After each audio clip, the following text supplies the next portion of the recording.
அப்பா ரெடி ஆயிட்டா இருப்பாரு, டிஃபன் எடுத்து வை. டிஃபன் ரெடிமா. அப்பாக்கு லஞ்சும் ரெடி ஆயிடுச்சு. அப்பா வாங்க சாப்பிடலாம். அண்ணா டிஃபன் ரெடி ஆயிடுச்சு. அண்ணா டிஃபன் ரெடி, வாங்க சாப்பிடலாம். அப்பா நான் அயன் பண்றேன், நீங்க போய் சாப்பிடுங்க. இல்லம்மா, நானே அயன் பண்ணிக்கிறேன். ஏன்பா, வழக்கமா நான் தானப்பா அயன் பண்ணி வைப்பேன். நேத்தே பண்ணலாம்னு நினைச்சேன், கொஞ்சம் டைம் ஆயிடுச்சு. சாரிப்பா. இருக்கட்டுமா, பரவாயில்ல, நானே சரி, பண்ணிக்கிறேன். வாங்க சாப்பிடலாம். வேண்டாமா, நான் வெளியில சாப்பிட்டுக்கிறேன். அப்பா அப்பா இப்போ என்னப்பா ஆச்சு உங்களுக்கு? எனக்கு ஒண்ணும் ஆலையே. என்னப்பா அவ துணி அயன் பண்றாங்கற வேணான்றீங்க, டிஃபன் வெளில சாப்பிட்டுக்கிறேன்றீங்க. இப்போ என்னாச்சு உங்களுக்கு? இத பார், எனக்காக இந்த வீட்ல யாரும் எந்த வேலையும் செய்ய வேண்டாம், எல்லாத்தையும் நானே பாத்துக்கிறேன். என்னங்க ஒரு மாதிரியா பேசுறீங்க? இல்ல சரோஜா, இனிமே என் வேலையை நான் தான் பாத்துக்கணும், பாத்துக்கிறேன். அப்பதான் இந்த வீட்ல எனக்கு மரியாதை.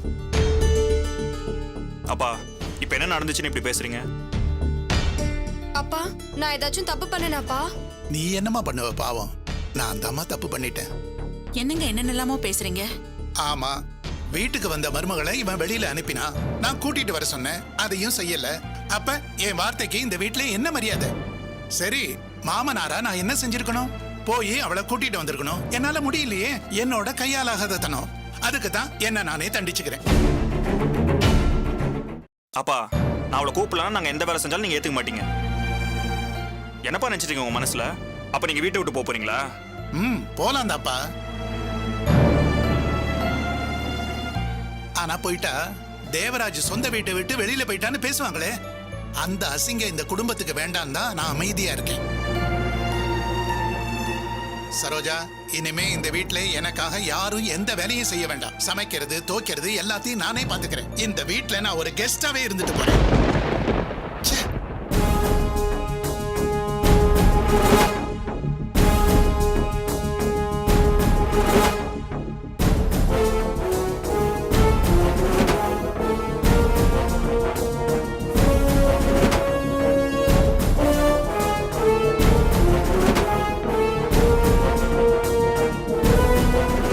ஏன்பா நீங்க பண்றது உங்களுக்கே அநியாயமா தெரியல? என்னப்பா இது சின்ன பிள்ளை கணக்கா இருக்கு? நான் அவளை கூப்பிடலாம், இந்த வீட்டுல நீங்க கெஸ்டா இருப்பீங்களா? என்ன பிளாக்மெயில் பண்றீங்களா? நீங்களும் அம்மாவும் ஏத்துக்காம இருந்தப்ப அவளை கைவிடாம பிடிச்சிருந்தவன் நான். அதுக்கப்புறமா தான் நீங்களே அவளை ஏத்துக்கிட்டீங்க. அதை மறந்துடாதீங்க. அவளை கைவிடாம பிடிச்சிருந்தனா எதுக்கு அவளை வீட்டை விட்டு துரத்தணும் சொல்லுங்க? ஒரு தடவையா, ரெண்டு தடவையா, எத்தனை தடவை நான் அவகிட்ட பேசுறது? அவன் நான் சொன்னாலும் கேட்க மாட்டா. என் அம்மாவை எதிரியா தான் பாப்பா, உன கொல்ல நினைப்பா. அப்படித்தானே? நீங்க நான் அம்மாவோட உட்கார வச்சு பேசியும் அடங்காம என் அம்மாவை கொல்ல பாப்பாடா? சொல்லுங்க.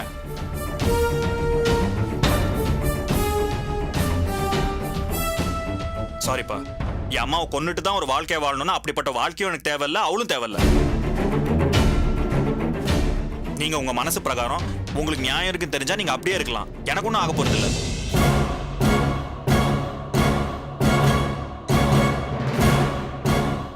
என்ன சுரேஷ், அப்பா தான் கோவத்துல பேசுறாருனா நீயும் பதிலுக்கு பதில் பேசிட்டு இருக்க? ஏமா அவனுக்கு பால்ல விஷம் வச்சு கொல்ல பார்த்தவ அவளை திருப்பி வீட்டுக்குள்ள சேர்த்துக்கணுமா? சரி விடுப்பா, பழசே பேசி என்ன ஆக போகுது? இப்ப என்ன, அவ சின்னத்தனமா ஏதோ தெரியாம பண்ணிட்டா, அதுக்காக நாம காலம் முழுக்க அவளை ஒதுக்கி வைக்க முடியுமா? இத பார் சுரேஷ், தாரணி என்ன எதிரியாவே நினைச்சிட்டு போட்டோம், என்ன வேணாலும் பண்ணட்டும், எனக்கு அதை பத்தி எந்த கவலையும் இல்லப்பா. இன்னும் சொல்ல போனா நான் அன்னைக்கு சொன்னதுதான் இன்னைக்கு சொல்றேன். நீங்க ரெண்டு பேரும் நல்லா வாழ்வீங்கன்னா நான் சாகறதுக்கு கூட தயார். இதுல எனக்கு எந்த மாற்று கருத்தும் இல்லப்பா. இப்போ உங்க அப்பா சொல்றதா எனக்கு நியாயமா படுது. போய் கையோட தாரணியை கூட்டிட்டு வாப்பா. இல்லாட்டி அதுக்கும் ஊர் நம்மள ஏசும் பேசும். இந்த சரோஜா வந்த மருமகளை அடிச்சு விரட்டிட்டான்னு பேசுவாங்க. இந்த பேர் நமக்கு தேவையாப்பா? வேணாப்பா. போய் தாரணியை கூட்டிட்டு வா. வேணும்னா நானும் உன் கூட வரேன். அப்பா பேச்சுக்கு மதிப்பு கொடுப்பா. போப்பா, போய் கூட்டிட்டு வாப்பா. ஏமா என்னமா பேசுறீங்க? ஊர் உலகம் பேசுனா அன்னைக்கு நீங்க துடிச்சிருந்தப்ப ஊர் உலகமா பேசிச்சு. உங்களுக்கு அப்பாவோட வார்த்தை முக்கியம், எனக்கு நீங்க தான் முக்கியம்.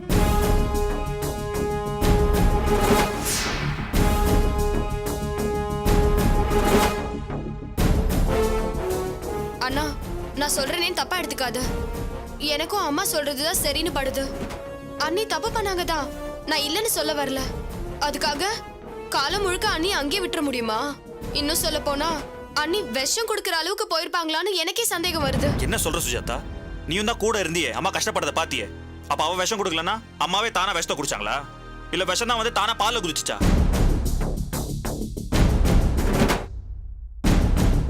எல்லாம் இருக்கட்டும்னா அண்ணிய கூட்டிட்டு வா, நம்ம எல்லாம் ஒண்ணா உட்காந்து பேசலாம். இத பா சுஜாதா, ஆளுக்கால் இதே பேசி என்ன வெறுப்பேத்தாதீங்க. இல்லண்ணா, எனக்கு கொஞ்சம் டவுட்டா தான் இருக்கு. அண்ணி விஷம் கொடுக்கற அளவுக்குலாம். என்ன சுஜாதா என்ன பாக்குற? நான் ஏதாவது கொடுத்திருப்பேன்னு சொல்ல வரியா? ஐயோ இல்லக்கா, நான் சும்மா தான் பார்த்தேன். அண்ணா, அண்ணிய கூட்டிட்டு வாங்க, அப்புறமா பாத்துக்கலாம். ஏன் மறுபடியும் அம்மாக்கு விஷம் கொடுக்கவா? இல்ல நான் யாரோட பிடிவாதத்துக்கும் வேண்டுதலுக்கும் காது கொடுக்க போறது இல்ல. அவ இந்த வீட்டுக்குள்ள நுழைய கூடாது, அவ்வளவுதான். இதுக்கு மேல பேசுறதுக்கு எதுவும் இல்ல. அம்மா, அவ வேணா அப்பாக்கு முக்கியமா இருக்கலாம், ஆனா எனக்கு நீங்க தான் முக்கியம். எனக்கு அவ தேவையில்ல. பாத்தியா சரோஜா, நான் இந்த வீட்டுல சாப்பிட மாட்டேன், எதுவுமே செய்ய மாட்டேன்னு சொன்னேன். கொஞ்சமாவது கவலைப்படுறான பாத்தியா? இவனுக்கே இவ்வளவு வைராகியம் இருக்கும்போது பெத்த அப்பன் எனக்கு எவ்வளவு வைராகியம் இருக்கும் பாத்துக்கிறேன். இந்த வீட்ல இந்த பிரச்சனை என்னைக்குதான் ஓயுன்னு தெரியல.